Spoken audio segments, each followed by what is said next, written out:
আলহামদুলিল্লাহ, সূরাতুন নিসা 101 নম্বর আয়াতে কারিমা থেকে তিলাওয়াত হয়েছে। 101 থেকে নিয়ে 104 নম্বর আয়াতে কারিমা পর্যন্ত দুইটি বিষয় মৌলিকভাবে আল্লাহ রাব্বুল আলামিন আমাদেরকে জানিয়েছেন। তার মধ্যে একটি বিষয় হলো, মানুষ যখন সফরে থাকে, সফরে থাকা অবস্থায় নামাজের মতো ইবাদত কিভাবে আদায় করবে। দ্বিতীয় নম্বর হলো যে নামাজ একজন মুমিনের আদায় করা কি পরিমাণ গুরুত্ব রাখে। দুটি বিষয়। আল্লাহ পাক ইরশাদ ফরমান, ওয়াইদা দারাবতুম ফিল আরদ, যখন তোমরা পৃথিবীতে ভ্রমণ করো, কোথাও সফর করে যাও, ফালাইসা আলাইকুম জুনাহুন আন তাকসুরু মিনাস সালাত, তোমাদের জন্য এটা অপরাধ নয় যে তোমরা ফরজ নামাজ 4 রাকাত বিশিষ্ট নামাজগুলি কম করে 2 রাকাত আদায় করবে। ফালাইসা আলাইকুম জুনাহুন, তোমাদের এটা অপরাধ নয় যে আন তাকসুরু মিনাস সালাত, নামাজ কিছু কম করবে। কম করার নাম হলো 4 রাকাত বিশিষ্ট ফরজগুলিকে 2 রাকাত করবে। এটা একটু আছে নর্মাল যে কোনো সফর। কথিত আয়াতে কারিমায় সফরটার উদ্দেশ্য হলো জিহাদের সফর। যদি কোনো মুসলমান কোনো কাফেরের বিপক্ষে যুদ্ধ করার জন্য যায়, অস্ত্র শস্ত্রে সজ্জিত, সেখানে নামাজের নির্দিষ্ট বিধান আছে। সেখানে নামাজ কেমন আদায় করবে, দুইটা জিনিস পরিষ্কার হবে। এক তো নামাজ কেমন ভাবে পড়বে, এবং এখান থেকে বেরিয়ে আসবে যে নামাজ একজন ঈমানদারের জন্য কত জরুরি। ইন কিনতুম আইয়াফতিনাকুমুল্লাযীনা কাফারু, যদি তোমরা মনে করো যে কাফেররা তোমাদের উপরে চড়াও হবে, ইন্নাল কাফিরিনা কানু লাকুম আদুওয়াম মুবিনা, নিশ্চয়ই কাফেরগণ তারা তোমাদের জন্য তোমাদের বিপক্ষে সুস্পষ্ট দুশমন। কাফেররা যেহেতু দুশমন তোমাদের উপরে, মুমিনের উপরে, দুশমনের উপরে, তারা দুশমনি করে আক্রমণ করতেই পারে। সামনের আয়াতে কারিমায় আল্লাহ পাক বিবরণ তুলে ধরছেন যে নামাজে পড়বে এই অবস্থায় কিভাবে পড়বে। ওয়াইদা কুনতা ফীহিম ফাআকামতা লাহুমুস সালাত, হযরত রাসূল আকরাম সাল্লাল্লাহু আলাইহি ওয়াসাল্লামকে আল্লাহ পাক বলেন, যখন আপনি সাহাবা একরামের সাথে এমন জিহাদের ময়দানে উপস্থিত থাকেন, অথবা ফাআকামতা লাহুমুস সালাত, তাদেরকে নিয়ে আপনি নামাজ আদায় করতে যান, তখন সিস্টেম হবে ফালতাকুম তায়ফাতুন মিনহুম মাআকা, শত্রুরা 2 দলে বিভক্ত হবে। ভুল বলছি, মুসলমান ঈমানদারেরা 2 দলে বিভক্ত হবে। এক দল আপনার সাথে নামাজ আদায় করার জন্য আসবে, ওয়ালিয়াকুযু আসলিহাতাহুম, সাথে সাথে তাদের যুদ্ধের অস্ত্রগুলিকেও সাথে নিয়ে আসবে, ফিরে রেখে আসবে না। 2 দলে বিভক্ত হবে। এক দল অস্ত্র সহকারে আপনার পিছনে এসে নামাজে দাঁড়াবে।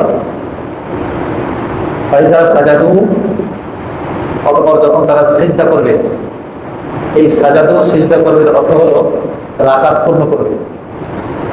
আজকে সকালেও তাফসীর পড়তে যে ব্যাখ্যা করতেছিলাম, রুকু করার অর্থ কি, সিজদা করার অর্থ কি। আজকে জুমার মসজিদে নামাজের গুরুত্ব সম্পর্কে বয়ান করতে যেয়ে ওই পড়ালেখা যখন করতেছিলাম, তখন রুকু কাকে বলে আল্লাহ পাক বলছেন ওয়ারকাউ মা'আর রাকিঈন, রুকুকারীদের সাথে তুমি রুকু করো। রুকু কি, ওইখানে সিজদার ব্যাখ্যা এসেছে। এইখানে সিজদার অর্থ হলো ফাইজা সাজাদু, যখন আপনার পিছনে একদল এসে সিজদা করলো, মানে হলো 1 রাকাত পূর্ণ করলো। নামাজ পড়বে কয় রাকাত? 2 রাকাত। 4 রাকাত বিশিষ্ট নামাজ আদায় করবে 2 রাকাত। একদল ইমামের পিছনে এসে নামাজ আরম্ভ করলো এবং 1 রাকাত পূর্ণ করলো। ফালিয়াকুনু মিন ওয়ারাইকুম, অতঃপর তারা যেন তাদের পিছনে সরে চলে যায়। ইমাম সাহেব নামাজ চলতে থাকবে, নামাজে থাকবেন, 1 রাকাত করে তারা পিছনে আবার অস্ত্র শস্ত্র নিয়ে আবার পিছনে চলে যাবেন। ওয়াতাতি তাইফাতুন উখরা লাম ইউসাল্লু, আর যেই দল, অপর দল যারা এখনো নামাজ পড়েনি, তারাও এখন নামাজে ইমাম সাহেবের পিছনে আসবে। ইমাম সাহেব এখন একা আছে, যারা এখনো নামাজ পড়েনি অপর দল তারা আসবে। খালি ইউসাল্লু মাক, অতঃপর তারা যেন অপর দল এসে আপনার সাথে নামাজ আদায় করে। ওয়ালিয়াখুযু হিজরাহুম ওয়া আসলিহাতাহুম, এবং তারা যেন তাদের অস্ত্র এবং নিজেকে সামলানোর মতো প্রয়োজনীয় প্রতিরোধ করার মতো বস্তু তারা যেন সাথে নিয়ে আসে। অস্ত্রও নিয়ে আসবে, নিজে যেন অন্যের আক্রমণ থেকে আত্মরক্ষা করতে পারে, আত্মরক্ষার জিনিসপত্রও যেন সাথে নিয়ে আসবে। ওয়াদাল্লাযীনা কাফারু, এই হলো দুই সিস্টেম। এরাও এসে এক রাকাত পড়বে, এদের সাথে নবীজি সালাম ফিরাবে। এরপরে বাকি যে এক রাকাত উভয় গ্রুপের থেকে গেল, পরবর্তীতে একা একা এসে বাকি এক রাকাত পড়ে সালাম ফিরে নেবে। এটা হলো যুদ্ধের ময়দানের নামাজের জামাতের অবস্থা। নর্মাল যদি যুদ্ধের ময়দান না হয়, আমরা অন্য সফরে থাকি, তখন আমাদের নর্মাল ভাবে 4 রাকাত বিশিষ্ট নামাজ 2 রাকাত আদায় করার মতো, সেটা শিক্ষা সফরই হোক, নর্মাল পতাকা ভ্রমণের সফরই হোক, অফিসিয়াল সফরই হোক না কেন, সফরের দূরত্বে যদি আমরা যাই, তখন 4 রাকাত বিশিষ্ট নামাজ যেগুলি ফরজ, সেগুলি 2 রাকাত পড়তে হয় ওই সময়ে যখন এমন মুসাফির নিজে ইমামতি করেন অথবা একা একই নামাজ আদায় করেন, অথবা অন্য কোনো মুসাফির ইমামের পিছনে নামাজ পড়েন। নিজে ইমাম অথবা মুসাফির ইমামের পিছনে নামাজ আদায় করছেন মুক্তাদি হিসেবে, অথবা একাকী নামাজ আদায় করছেন। যদি মুকিম ইমামের পিছনে মুসাফির নামাজ পড়েন, ধরুন কথা কথা আমাদের মসজিদে মুকিম ইমাম নামাজ পড়াচ্ছে, পিছনে মুক্তাদি এসেছেন কোনো মুসাফির, তিনি কি করবেন? তার ক্ষেত্রে এই ফরজ নামাজ এরকম হয় যে ইমামের পিছনে 2 রাকাত পড়া শেষ করে তিনি সালাম ফিরে চলে যাবেন। তিনি ইমাম পূর্ণ নামাজ পড়াবেন, তিনিও পূর্ণ নামাজ পড়বেন। এটাই হলো সফরের নামাজের বিধান। যেহেতু বিধান আসছে, আরো কিছু জরুরি বিষয় বলে দিই। ভেদের নামাজ এটা 3 রাকাত, পূর্ণ 3 রাকাতই পড়তে হবে সফর অবস্থায়। সুন্নাত নামাজের হুকুম হলো, যদি একান্ত বিশেষ তাড়াহুড়া না থাকে তাহলে সুন্নাত নামাজ পুরোটাই পড়বে। যদি অনেক তাড়াহুড়া ব্যস্ততা থাকে, সেক্ষেত্রে ব্যস্ত ব্যক্তির জন্য সুন্নাত তরক করার সুযোগ আছে, ছেড়ে দেওয়ার সুযোগ আছে, অবকাশ আছে। যেমন ধরুন অফিসের কাজে এখান থেকে চট্টগ্রাম গিয়েছেন, 2-3টা অফিসে বিভিন্ন ফাইল নিয়ে যেতে হবে, ফাইল সম্পূর্ণ করে আনতে হবে। আপনি ব্যস্ত, এক অফিসে গিয়েছেন, তাড়াহুড়া করে এখান থেকে ফাইল সম্পূর্ণ করে নিয়ে কমপ্লিট করে নিয়ে আরেক জায়গায় যেতে হবে, আবার আপনি রাত্রিবেলা ঢাকা ফিরবেন বা পরের দিনই ফিরবেন, অত্যন্ত ব্যস্ত। এটা হলো একটা ব্যস্ততা। আর একটা হলো সফরের দূরত্বে তো গিয়েছেন ঠিক, এখন আপনি মুসাফির, আপনি কসর পড়বেন, কথা ঠিক, কিন্তু সফর যেখানে, সেই জায়গাটা শ্বশুর বাড়ি, সেখানে খাওয়া ঘুমানো ছাড়া আর কোনো কাজ নাই। আপনাকে অফিসিয়াল কোনো কাজ মেনটেন করতে হবে না, নির্দিষ্ট কোনো ডিউটি করতে হবে না। সেখানে খেয়ে আনন্দ করবেন, বলবেন, ফিরবেন, কথাবার্তা বলবেন, এভাবেই সময় কাটাবেন। তার মানে ওই সময়টা আপনার জন্য অনেক ব্যস্ততম সময় নয়। সেক্ষেত্রে বিধান হলো পূর্ণ সুন্নাত নামাজ পড়বে, পড়তে হবে, সেখানে সুন্নাত ছাড়বে না, ছাড়া যাবে না। আয়াতে কারিমার সামনের অংশে আল্লাহ পাক বলছেন, ওয়াদাল্লাযীনা কাফারু লাউ তাগফুলুনা আন আসলিহাতিকুম ওয়া আমতিআতিকুম, কাফেররা চায় যে তোমরা যেন গাফেল হয়ে যাও তোমাদের যুদ্ধাস্ত্র এবং আত্মরক্ষামূলক সরঞ্জাম থেকে, তোমরা যেন গাফেল হয়ে যাও। কাফেররা চাবে যে তারা যেন যুদ্ধের অস্ত্রগুলো রেখে তারা চলে যায়। রেখে গেলে কি করবে? কাফেররা দখল করে নিয়ে যাবে। আত্মরক্ষার সরঞ্জাম ইত্যাদি যা আছে সেগুলো রেখে যদি নামাজে চলে যায়, তাহলে কাফেররা এটা দখল করে নিয়ে চলে যাবে। এটা কাফেররা এটা চায়। ওয়াদাল্লাযীনা কাফারু, কাফেররা চায় লাউ তাগফুলুনা আন আসলিহাতিকুম ওয়া আমতিআতিকুম, যদি তোমরা তোমাদের যুদ্ধাস্ত্র এবং আত্মরক্ষার সরঞ্জাম থেকে গাফেল হয়ে যাইতা, ভুলে যাইতা, ফায়ামিলুনা আলাইকুম মাইলাতান ওয়াহিদা, তখন তারা হঠাৎ এক যোগে তোমাদের উপরে আক্রমণ করে বসত। কেন? এখন তোমরা নিরস্ত্র, অস্ত্র তো রেখে আসছো দূরে, অস্ত্র ওই রণাঙ্গনে রেখে এখানে নামাজ পড়তে এসেছো, অস্ত্র দূরে, এখন তোমরা খালি হাত। তখন তারা এই সুযোগে একযোগে তোমাদের উপরে আক্রমণ করে দিবে। এটা কাফেররা চায়, এটা কাফেরদের বাসনা। ওয়ালা জুনাহা আলাইকুম ইন কানা বিকুম আযাম মিন মাতারিন আও কুনতুম মারদা। আয়াতের এই অংশ থেকে মুফাসসিরিনরা বলেন, উহুদের ময়দানে যখন যুদ্ধ শেষ হয়, শেষ হওয়ার পরে কাফেররা চাইলো মদিনা শহরের উপরে আক্রমণ করবে। পরাজিত হয়ে তারা চাইলো যে এই শহরের উপরে আক্রমণ করি, তাদের মাল সামানা আসবাবপত্র এগুলো সব ধ্বংস করে ক্ষতি করে দিয়ে যায়। মুফাসসির کرام লিখেছেন যে উহুদের যুদ্ধ শেষে উভয় পক্ষ, মুমিন মুসলমান সাহাবায়ে کرام, তারাও ক্লান্ত পরিশ্রান্ত। এক কঠিন যুদ্ধ উহুদের ময়দানে হয়েছে। কাফেররা তাও ক্লান্ত পরিশ্রান্ত, কিন্তু তারা উদ্যোগ গ্রহণ করেছে যাওয়ার পথে তাদের এই বাসস্থান, আসবাবপত্র, সরু সামান এগুলো আমরা ক্ষতি করে দিয়ে যাই। আল্লাহ পাক বলেন, ওয়ালা জুনাহা আলাইকুম ইন কানা বিকুম আযাম মিন মাতারিন, যদি বৃষ্টির কারণে তোমাদের জন্য কষ্টসাধ্য হয়, আও মারবা, অথবা তোমাদের মধ্যে কোনো অসুস্থ ব্যক্তি এসে পড়ে, আন তাদাউ আসলিহাতাকুম,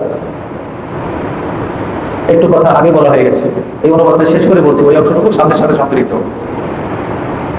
এই অংশে আল্লাহ পাক বলতে চাচ্ছেন, যদি তোমাদের মধ্যে হঠাৎ বৃষ্টি হয়েছে, পরিবেশ খারাপ, সেক্ষেত্রে কেউ যদি চায় যে অস্ত্র শস্ত্র নিজ জায়গায় রেখে নামাজ শরীক হবে, অথবা যদি কেউ অসুস্থ থাকে, অসুস্থতার কারণে এই অস্ত্র বহন করে নিয়ে যাওয়া তার জন্য কষ্টসাধ্য, আল্লাহ পাক বলেন আন তাদাউ আসলিহাতাকুম, তাহলে তোমরা এমত অবস্থায় তোমাদের অস্ত্র শস্ত্রকে রেখে যাবে, রেখে নামাজে অংশগ্রহণ করবে। অখুযু হিজরাকুম, তবে এই অবস্থাতে তোমাদের আত্মরক্ষার জিনিসগুলো কমপক্ষে সাথে রাখবে। অস্ত্র রেখে গেলেও যেহেতু নামাজে যাচ্ছ, শত্রুর আক্রমণ থেকে যদি নিজেকে বাঁচাইতে পারো, আত্মরক্ষার জিনিস হাতছাড়া করবে না। আক্রমণ করলে আক্রমণ কমপক্ষে প্রতিরোধ করতে পারো, ঠেকাইতে পারো, এই ঠেকানোর আত্মরক্ষার জিনিস সাথে নিয়ে যাবে। ইন্নাল্লাহা আ'আদ্দা লিল কাফিরিনা আযাবান মুহিনা, নিশ্চয়ই আল্লাহ তাআলা কাফেরদের জন্য প্রস্তুত করে রেখেছেন অত্যন্ত অপমানজনক শাস্তি। আযাবান মুহিন, অত্যন্ত অপমানজনক শাস্তিকে প্রস্তুত করে রেখেছে। ফাইদা কাযাইতুমুস সালাতা ফাযকুরুল্লাহা কিয়ামান ওয়া কুউদান ওয়া আলা জুনুবিকুম, অতঃপর যখন তোমরা নামাজ শেষ করলা, যুদ্ধের ময়দানে নামাজ, নামাজ তো সর্বক্ষণ চলতে থাকে না, নির্দিষ্ট নামাজের ওয়াক্ত আসছে তো নামাজ আদায় করছে, নামাজ একবার আদায় হয়ে গেছে তো শেষ, পুনরায় আবার ওয়াক্ত আসার আগ পর্যন্ত আর নামাজের বিধান নেই। আল্লাহ পাক বলেন যে নামাজ তো শেষ হয়ে গেল, এখন কি করবে? ফাযকুরুল্লাহ, নামাজ শেষ হয়ে যাওয়ার পরে আর এক নামাজ আসার আগে মধ্যবর্তী যে সময় আছে, অবসরটাই, এই সময় আল্লাহকে স্মরণ করো। ফাযকুরুল্লাহ, আল্লাহকে স্মরণ করো, কিয়ামান ওয়া কুউদা, দাঁড়িয়ে বসে, ওয়া আলা জুনুবিকুম, এবং শুয়ে শুয়ে। মানুষের এই তিনটে অবস্থাই হয়, হয় সে দাঁড়ানো থাকে, অথবা বসা অবস্থায় থাকে, অথবা শুয়ে থাকে। এই কোনো কোনো অবস্থায়, এই তিন অবস্থা থেকে বেশি কোনো টাইম হয় না। আল্লাহ পাক যেন বুঝাইতে চান, তুমি যে অবস্থায় থাকো, দাঁড়িয়ে থাকো, বসা থাকো, ঘুমায় থাকো, আল্লাহ পাক যেন বলতে চান যে সদা সর্বদা নামাজ শেষ হয়েছে আর নামাজ আসার আগ পর্যন্ত যে সময় আছে, এই সময় আল্লাহর স্মরণ থেকে গাফেল হয়েছিল। আল্লাহকে স্মরণ রেখো। ফাযকুরুল্লাহা কিয়ামান ওয়া কুউদান ওয়া আলা জুনুবিকুম, দাঁড়িয়ে দাঁড়িয়ে, বসে বসে এবং শুয়ে শুয়ে আল্লাহ তাআলাকে স্মরণ করো। ফাইজা মা'নানতুম, অতঃপর যখন দেখবে যে এখন শত্রু থেকে তোমরা নিরাপদ অনুভব করবে, যে শত্রু থেকে এখন নিরাপদ, শত্রু আমাদের উপর এখন আক্রমণের আর কোনো সম্ভাবনা নেই, ফাইজা মা'তুম ফাআকিমুস সালাহ, তখন আবার নামাজে দাঁড়িয়ে যাও। এটা ফরজ নামাজ নয়, নফল নামাজ।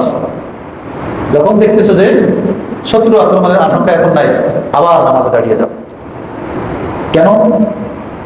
সূরাতুল বাকারার 43 নম্বর আয়াতে আছে, ওয়াস্তাঈনু বিস-সাবরি ওয়াস-সালাহ। আজকে আমি জুমার বয়ানে আলোচনা করেছি, ওয়াস্তাঈনু বিস-সাবরি ওয়াস-সালাহ। আল্লাহর সাহায্য এখন বেশি দরকার। যুদ্ধের ময়দান, কি বলে, যুদ্ধের ময়দান, এখানে আল্লাহর সাহায্য আরো বেশি দরকার। আল্লাহর সাহায্য যে চাবে, ধৈর্যের সাথে যুদ্ধের ময়দানে দাঁড়িয়ে থাকো, নামাজের মাধ্যমে ফাঁকে ফাঁকে যখন দেখবে যে না শত্রুর আক্রমণের সম্ভাবনা এখন কম, শত্রু দূরে আক্রমণ করবে না, আল্লাহ তাআলার সাহায্যের জন্য নামাজে দাঁড়িয়ে পড়ো। ওয়াস্তাঈনু বিস-সাবরি ওয়াস-সালাহ, আল্লাহ বলছেন নামাজ এবং ধৈর্যের মাধ্যমে আল্লাহর সাহায্য চাও। আমরা তো হয়রান হয়ে দুনিয়ায় মানুষের কাছে, অমুকের কাছে, তমুকের কাছে, এর কাছে, সে কাছে ছোটাছুটি করি, আবার টাকার দরকার, এর কাছে সে কাছে ছুটি, তার কাছে যাই, প্রয়োজনে সুদে ভরে আনি, ইত্যাদি ইত্যাদি। কিন্তু আল্লাহ পাক বলে যে আল্লাহর সাহায্য চাও, আগে হলো ধৈর্য ধরো এবং সাহায্যের নেয়ার মাধ্যম অবলম্বন করো, নামাজে দাঁড়িয়ে যাও। ওয়াস্তাঈনু বিস-সাবরি ওয়াস-সালাহ। এখানে আল্লাহ পাক বলছে যে দেখো, শত্রু থেকে ফায়দা মা'নানতুম, যখন তুমি একটু ইতমিনান হয়ে যায়। ইতমিনানের শব্দের অর্থ হলো চিন্তামুক্ত, শত্রু এখন এই মুহূর্তে আমাকে আক্রমণ করবে এই চিন্তা নেই। এমন সুযোগ হলেই ফাকিমুস সালাহ, নামাজে দাঁড়িয়ে যাবে। নামাজে দাঁড়িয়ে এই মুহূর্তে আল্লাহ পাকের কাছ থেকে সাহায্য চাও। ইন্নাস সালাতা কানাত আলাল মুমিনিনা কিতাবান মাওকুতা, নিশ্চয়ই নামাজ ঈমানদারের উপরে এক অপরিহার্য কর্তব্য। মাওকুতা, সময় মতো এক অপরিহার্য কর্তব্য, দায়িত্ব। নামাজ আদায় করা ঈমানদারের উপরে সময় মতো, সঠিক সময়, নির্দিষ্ট সময়ে এক অপরিহার্য দায়িত্ব এবং কর্তব্য। ঈমানদারের অপরিহার্য দায়িত্ব যে সে সময় মতো নামাজ পড়ে নেবে। ইন্নাস সালাত, নিশ্চয়ই নামাজ কানাত আলাল মুমিনিন, মুমিনদের উপরে কিতাবান মাওকুতা, কিতাব মানে অপরিহার্য অপর বিষয়, মাওকুতা মানে সময় মতো। সময় মতো নামাজ পড়ে নেওয়া ঈমানদারের জন্য এক অপরিহার্য দায়িত্ব। ওয়ালা তাহিনু ফি ইবতিগাইল কওম, সামনের আয়াতের আগে এই আয়াতটুকু আমরা একটু বিশ্লেষণ করি। এই পর্যন্ত তো আমরা শুনলাম আল্লাহ রাব্বুল আলামিন যুদ্ধরত অবস্থায় কিভাবে নামাজ আদায় করবে এই সূরত বলছেন। এখান থেকে এটা বুঝতে হয় যে শত্রু যখন সামনে থাকে, সশস্ত্র শত্রু, অস্ত্র শস্ত্রে সজ্জিত শত্রু, এই সময়টায় মানুষের প্রাণের ভয় কেমন থাকে। যার সামনে শত্রু অস্ত্র নিয়ে উপস্থিত, সে বুঝতে বলতে পারবে, সে বুঝাইতে পারবে এই সময়ে প্রাণের ভয় কি পরিমাণ থাকে। সেই সময় আল্লাহ পাক বলছেন নামাজে দাঁড়িয়ে যাওয়ার সময়। সেই সময় আল্লাহ পাক বলতেছেন যে শত্রুর সামনে অস্ত্র নিয়ে সজ্জিত একদল শত্রুর এখানে দাঁড়িয়ে থাকো, একদল পিছনে চলে আসো, পিছনে এসে নামাজে দাঁড়িয়ে যাও।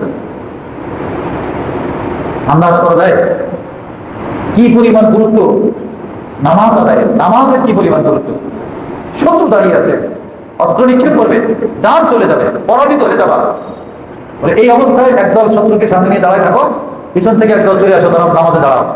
এক রাকাত আদায় করবে, এক রাকাত আদায় করার পরে এই দল যে সামনে দাঁড়াবে, যে দল শত্রুর মোকাবেলায় দাঁড়িয়েছিল, তারা এসে আর এক রাকাত করবে। এত গুরুত্বপূর্ণ নামাজ, এত গুরুত্বপূর্ণ, গুরুত্ব রাখবে আল্লাহ আল্লাহ। অতএব এই নামাজের প্রতি আমাদের যত্নবান হওয়া একান্ত কর্তব্য, দায়িত্ব। শুধু আমাদের নয়, আমাদের অধীনস্থ সন্তান, পরিবারের সদস্য যারা আছেন, তাদেরকেও আমাদের, তারা যেন নামাজের প্রতি যত্নবান হয়, তাদেরকে নিয়েও আমাদেরকে নামাজে অগ্রসর হওয়া দরকার। হাদিস শরীফের মধ্যে আছে নবীজি পরিবারের সদস্যদেরকে নামাজের সময় হলে জাগায় দিতেন, ঘুম থেকে উঠাই দিতেন, উঠে নামাজ পড়েন। এই দায়িত্ব আমাদেরও আছে, আমাদেরও দায়িত্ব। আমার সন্তানরা নামাজ পড়লো কিনা, আমার যুবক ছেলে আছে নামাজ পড়লো কিনা, আমার স্ত্রী নামাজ পড়ছে কি পড়তেছে কি পড়তেছে না, আমার যুবতী মেয়ে তার উপর নামাজ ফরজ, সে নামাজ পড়তেছে কি পড়তেছে না, এই খোঁজ খবর নেওয়া আমাদের দায়িত্ব। কারণ নামাজ তার উপরে অপরিহার্য কর্তব্য। নবীজি তার পরিবারের সদস্যদেরকে নামাজের সময় ডাকতেন, উঠো নামাজ পড়ো। যুদ্ধের ময়দানে আমাকে নামাজ পড়তে হয়, সেখানেও আমাকে ছাড়ার সুযোগ নাই। তাহলে নর্মাল অবস্থায়, ঘুমের চাপে, সামান্য সামান্য কাজের ব্যস্ততায়, অফিসের ব্যস্ততায়, দোকানদারির ব্যস্ততায় নামাজ ছেড়ে দেওয়ার কোনো সুযোগ আছে? ব্যবসায়িক ব্যস্ততায়, কাজের ব্যস্ততা, কোনো সুযোগ নাই, কোনো সুযোগ নাই। এটা এখান থেকে বোধগম্য বুঝতে হয়। যেখানে যুদ্ধের ময়দানে আল্লাহ পাক বলছেন যে তোমাকে যে কোনো সময় প্রাণ চলে যেতে পারে, শত্রু আক্রমণ করবে, তারপরেও একদল পিছনে এসে নামাজে দাঁড়ায় থাকবে। এত গুরুত্বপূর্ণ ইবাদত। সামনের আয়াতে কারিমায় আল্লাহ পাক বলেন ওয়ালা তাহিনু ফি ইবতিগাইল কওম। ওই যে আগে বলেছিলাম উহুদ যুদ্ধের শেষে হযরত নবী করিম সাল্লাল্লাহু আলাইহি ওয়াসাল্লাম খবর পাইলেন যে কাফেররা যারা পরাজিত হয়েছে, যাওয়ার পথে, ওদের ময়দান ত্যাগ করে পলায়নের পথে তারা মদিনা শহরের উপরে আক্রমণ করবে, সাহাবায়ে কেরামের ঘরবাড়ি, ক্ষেত খামার, ফসলাদি নষ্ট করবে। এই যুদ্ধের পরেও তারা এই চক্রান্ত করল। নবী আলাইহিস সালাতু ওয়াস সালাম, আল্লাহ রাব্বুল আলামিন সাহাবায়ে কেরামকে নবীজির মাধ্যমে তাদেরকে পাকড়াও করার জন্য উদ্বুদ্ধ করছিল। ওয়ালা তাহিনু ফি ইবতিগাইল কওম। এই জাতি যারা উহুদ যুদ্ধের পরে পলায়নরত অবস্থায় ফিরে যাওয়ার পথে মুসলমানদের আসবাবপত্র, ঘর বাড়ি, শহরকে নষ্ট করে দিতে চায়, তাদের অনুসন্ধানের ব্যাপারে তোমরা অলসতা করো না, খোঁজ করো, এদের পিছনে লেগে যাও। বলবো যে এতক্ষণ এই রক্তক্ষয়ী যুদ্ধ হলো, এখন শরীর ক্লান্ত, পরিশ্রান্ত, এই বলে বলে বসে যাবে? আল্লাহ পাক সামনে বলছেন, ইন তাকুনু তা'লামুনা ফাইন্নাহুম ইয়া'লামুন কামা তা'লামুন। তোমরা বলবে যে আমরা তো অনেক পরিশ্রান্ত, ক্লান্ত, এতক্ষণ যুদ্ধ হলো, আমরা তো অনেক ব্যথিত, কষ্ট পেয়েছি, ক্লান্ত হয়ে গেছি। ক্লান্ত তো শুধু তোমরা হও নাই, যারা তোমাদের সম্পদের উপরে এই মুহূর্তে আক্রমণের চেষ্টা করছে তারাও তো তোমাদের সাথে এতক্ষণ যুদ্ধ করেছে, তারাও তো ক্লান্ত ছিল। কি বলে? এতক্ষণ তারা তোমাদের সাথে, বরং তারা আরো বেশি ক্লান্ত। কেন? তারা সফর করে গিয়েছে সেই মক্কা থেকে, তারা মক্কা থেকে সেই 450 কিলোমিটার সফর করে গিয়ে তোমাদের সাথে যুদ্ধে অংশগ্রহণ করছে। তোমাদের সাথে যুদ্ধ করার পথে এখন মক্কায় তারা ফিরবে, ফিরার পথে তোমাদের শহর, ঘর বাড়ি, মারামাল, ফসলাদি নষ্ট করে যেতে চায়। তোমরা তো তাদের মতো সফর করে আসে নাই। এখান থেকে কাছে 2-2.5 কিলোমিটার, 3 কিলোমিটার পর মদিনা শহর থেকে নিয়ে ওহুদের ময়দান। তোমাদের তারা দূর থেকে এসে যদি পারে, তোমরা কেন পারবে না? আল্লাহ পাক তাদের উদ্বুদ্ধ করছেন, সাহাবায়ে কেরাম উদ্বুদ্ধ করে বলছেন, ইন তা'লামু ইন তাকুনু তা'লামুনা ফাইন্নাহুম ইয়া'লামুনা কামা তা'লামুন। যদিও তোমরা এতক্ষণ যুদ্ধের কারণে ক্লান্ত হয়েছো, তোমাদের মতো তারাও তো ক্লান্ত আছে। তারা যেতে উদ্যোগ গ্রহণ করেছে, তোমরা এর থেকে অলস হয় না, অলসতা প্রদর্শন করো না। ওয়া তারজুনা মিনাল্লাহি মা লা ইয়ারজুন। তোমরা তো আল্লাহ পাকের কাছে এই যুদ্ধের বিনিময় চাও। কি বলে? যে বিনিময় তারা চায় না। তোমরা আল্লাহর রাস্তায়, আল্লাহর দ্বীনকে পৃথিবীতে প্রতিষ্ঠিত করার জন্য, যে আল্লাহর দ্বীন দুনিয়াতে থাক, আল্লাহর কালিমার ঝান্ডাবাহী মানুষ পৃথিবীতে অস্তিত্ব থাক, ঈমানদার থাকুক, আল্লাহর দ্বীন দুনিয়াতে থাকুক, এর বিনিময়ে তোমরা তোমাদের নিজের জান যায়, মাল যায়, জীবন দিচ্ছ। তোমরা তো আল্লাহ পাকের কাছে এর আখিরাতে বিনিময় প্রার্থনা করছো। আল্লাহ পাক বলছেন, ওয়া তারজুনা মিনাল্লাহ। তোমরা তো আল্লাহ পাকের কাছে এর সওয়াব কামনা করো, আখিরাতের সফলতা কামনা করো, শাহাদাতের মাধ্যমে আখিরাতের সফলতা চাও। মা লা ইয়ারজুন, এটা তো তারা চায় না। তারা এটা চায় না, তারপরেও তারা যুদ্ধের পরে এই ক্লান্ত শরীরে তোমাদের শহরের উপর আক্রমণ করতে চায়। তো সেই জায়গাতে যেহেতু তোমরা আখিরাতের সফলতা চাও, তোমাদের জন্য তো আরো বেশি আগ্রহী হওয়া দরকার। এটা বুঝাইতে চান আল্লাহ। তোমরা যেহেতু আখিরাত চাও, এর বিনিময় চাও, তাদের তো বিনিময় নেই, তারপরেও তারা এই যুদ্ধের পরে ক্লান্ত শরীরে তারা অলস হচ্ছে না, অলসতা প্রদর্শন করছে না। তারা তোমাদের শহর, তোমাদের সম্পদ নষ্ট করে দিতে যাচ্ছে। তোমরা তো এর বিনিময় হচ্ছে আল্লাহ পাকের কাছে যাও। অতএব তোমাদের জন্য উচিত হবে না যে তোমরা এখন অলসতা প্রদর্শন করো। অলসতা না করে তাদের পিছনে লেগে পড়ো। আর আল্লাহ তাআলা সর্বজ্ঞ এবং প্রজ্ঞাময় বিচারক। এক রূপ আমরা আজকে অনুবাদ শুনলাম এবং সংক্ষিপ্ত তাফসীর শুনলাম। দুটি বিষয় আমাদের সামনে এসেছে। একটা হলো কসর অবস্থায়, সফর অবস্থায় নামাজ। সফরের আরেকটু বাকি মাসালা আছে, খুব সংক্ষিপ্ত 2-4 মিনিটেই বা 5 মিনিটের ভিতরে একটু জরুরি বিষয় বলে দেই। অনেকে আমরা জানি, তারপরে একটু ইয়াদ করে দিই। সফর মূলত যদি কোনো ব্যক্তি তার নিজ বসবাসের স্থান থেকে 78 কিলোমিটার দূরত্বে তার গন্তব্য হয়, যেখানে তিনি থাকেন, অফিসের প্রয়োজনেই থাকুক অথবা নিজের স্থায়ী বসবাসের জায়গা হিসেবেই থাকুক, বসবাস হিসেবে থাকুক, যে অবস্থায় থাকুক, যেখানে অবস্থান করছেন সেখান থেকে 78 কিলোমিটার দূরত্বে যদি কেউ সফর করতে চায়, 78 বা তার থেকে বেশি, তখন এই মুসাফিরের উপরে নিজ মহল্লা ত্যাগ করার পরে, নিজ মহল্লা ত্যাগ করার পর থেকে নিয়ে কসর শুরু হয়ে যায়। ঢাকা শহরে যারা আমরা বসবাস করি, আমাদের মহল্লাটা একটু বড়। গ্রামগঞ্জে তাদের যে গ্রামে যিনি বসবাস করেন, ওই গ্রাম পার হয়ে গেলে মহল্লা থেকে বেরিয়ে যায়। আমাদের মহল্লা, ঢাকা শহরের মহল্লা হলো গাবতলীর দিকে গাবতলী ব্রিজ। এটা পুরস্কারে যাওয়ার পরে আমি মুসাফির। গাবতলী ব্রিজ পার হয়ে যাওয়ার পরে যদি 4 রাকাত বিশিষ্ট নামাজ আমাকে আদায় করতে হয়, একা একা আদায় করি অথবা আমি ইমাম হয়ে আদায় করি, তখন 2 রাকাত নামাজ জরুরি। এদিকে পোস্তগোলা ব্রিজ, বাবুবাজার ব্রিজ, এদিকে আপনার চিড়িয়াখানা রোডের দিকে হলো কাশপুর ব্রিজ, এদিকে মোমিন শাহীর, এদিকে হলো আজমপুর ব্রিজ, উত্তরা আজমপুর যে ব্রিজ, এই ব্রিজ এর মধ্যবর্তী যে জায়গাটুকু, এই পূর্ণটা আমাদের এক মহল্লার অন্তর্ভুক্ত। নতুন একটা প্রশ্ন আসবে, প্রশ্নের জবাব থাকা চাই, জানা থাকা চাই। আমাদের কাছে যখন সিটি কর্পোরেশন ভাগ হলো, তখন বহুবার এই প্রশ্ন এসছে। যখন সিটি কর্পোরেশন ভাগ হলো ঢাকা উত্তর দক্ষিণ, তখন ঢাকা উত্তর ওলাদের জন্য ঢাকা উত্তর সিটি কর্পোরেশনের যে ভৌগোলিক সীমানা, এতটুকুই মহল্লা নাকি আগের মতো পূর্ণ ঢাকা মহল্লা থাকবে? এই প্রশ্ন বহু এসছে আমাদের কাছে। যারা সচেতন সফর করে থাকেন তারা বারবার এসছে। এই ঢাকার সিটি যে দুই পরিবর্তন হয়েছে, যে কারণে এই মহল্লা বিভক্তি হবে না। এটা আমাদের বর্তমান মুফতি গ্রামের ফতোয়া। এই সিটি বিভক্তির কারণে আমাদের মহল্লা বিভক্তি সাব্যস্ত হবে না। যে আমি ঢাকা উত্তর সিটিতে বসবাস করি, এখন আমি সফর করতেছি, সফর করতে গিয়ে ঢাকা দক্ষিণ সিটিতে পৌঁছে গেছি, কথা এখন আমি আমার মহল্লা থেকে বের হলাম, কি হয়েছে কি হয়নি, কথা এখান থেকে আপনি রওনা দিয়ে গুলিস্তান গিয়েছেন, বাজার না বাড়ি সাইদাবাদে। এখন সাইদাবাদে আপনি কসর 2 রাকাত করবেন না 4 রাকাত করবেন? প্রশ্নটা পরিষ্কার থাকা চাই আমাদের যারা নামাজি। সাইদাবাদে আপনি 4 রাকাতই পড়বেন, আপনার সফর এখনো শুরু হয়নি। সফর শুরু হবে কাশপুর ব্রিজ অথবা পোস্তগোলা ব্রিজ, বাবুবাজার ব্রিজ পার হইলে, এদিকে বসিলা ব্রিজ। এই মশলা পরিষ্কার হচ্ছে তো সবাই? এই সিটি পরিবর্তনের কারণে, ঢাকা উত্তর সিটি দক্ষিণ সিটি বিভক্তির কারণে আমাদের মহল্লা বিভক্তি হয়নি। ঢাকা সিটির এই পূর্ণটা একই করতে হবে। আর 78 কিলোমিটারের দূরত্বের যদি সফর হয়, তখন আমি মহল্লা ত্যাগ করার পর থেকে আমি মুসাফির। 78 কিলোমিটার অথবা তার থেকে দূরত্বের পথে আমি যতক্ষণ থাকবো ততক্ষণ আমি মুসাফির হব। গন্তব্যে পৌঁছে যাওয়ার পরে সেইখানে আমার থাকা 15 দিন বা তার থেকে বেশি হোক বা কম হোক, সেটার বিবেচনা পথে হবে না। ভালো করে খেয়াল করে শুনি। পথে আমি যেই জায়গায় আমার গন্তব্য, কথা ধরে নেন চিটাগাং, আমি পৌঁছে যাওয়ার পরে সেখানে যদি আমি কথা আগের থেকে নিয়ে থাকি, আমি 20 দিন চিটাগাং থাকবো। 20 দিন চিটাগাং কোনো এক জায়গায় অবস্থান করবো, যে কোনো কাজে, অফিসিয়াল কাজে হোক বা কোনো ভ্রমণের কারণে হোক। তাহলে আমি চিটাগাং ওই জায়গায় পৌঁছে যাওয়ার পরে, যেহেতু আমি ওখানে 20 দিন থাকবো, এই নিয়ে থাকার কারণে ওখানে পৌঁছানোর পরে আমি মুকিম হয়ে যাবো, পথে আমি মুসাফির থাকবো। পৌঁছে যাওয়ার পরে মুকিম কেন? সেখানে 14 দিন বা তার থেকে বেশি আমার থাকার নিয়ত আছে, এই কারণে আমি পৌঁছে যাওয়ার পরে মুকিম, কিন্তু পথে আমি মুসাফির।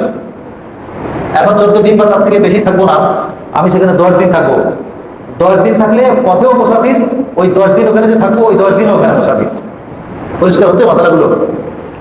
এখন কথা হলো, সেখানে গিয়ে আমি কয়দিন থাকবো এটা আমার নির্দিষ্ট নেই। কতদিন থাকবো সেটা আমার জানা নেই। সেখানে আমি এইভাবে গিয়েছি, আমার কাজ হবে আমি চলে আসবো, কাজ হবে আমি চলে আসবো।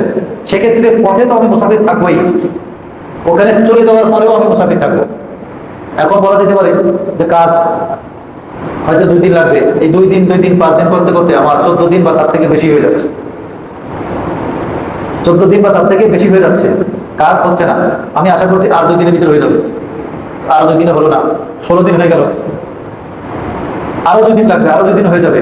আরো 2 দিনও হলো না, আরো দিন হলো, আরো 2 দিনে হয়ে যাবে, হয়ে গেলেই চলে যাবো, 20 দিন হয়ে গেল।